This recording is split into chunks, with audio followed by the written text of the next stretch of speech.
শুনছো, সকালে ঘুম থেকে উঠে তোমাকে খুঁজে পেলাম না কেন? আমি তো বাথরুমে গেছিলাম।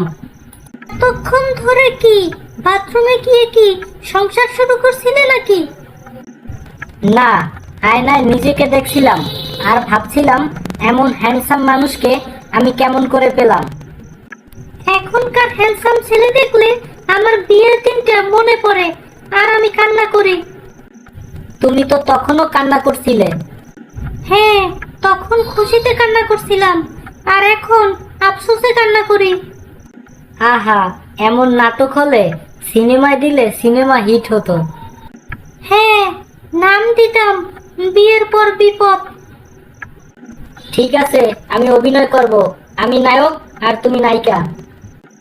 তুমি তো শুধু ঘরে বসে খাও আর ঘুমাও, তুমি নায়িকা থাকবা। তাহলে তুমি? আমি পরিচালক থাকবো আর তোমাকে রিমোট দিয়ে চালাবো। তাই তো বলি, আমার জীবনটা যেন টিভির সিরিয়াল।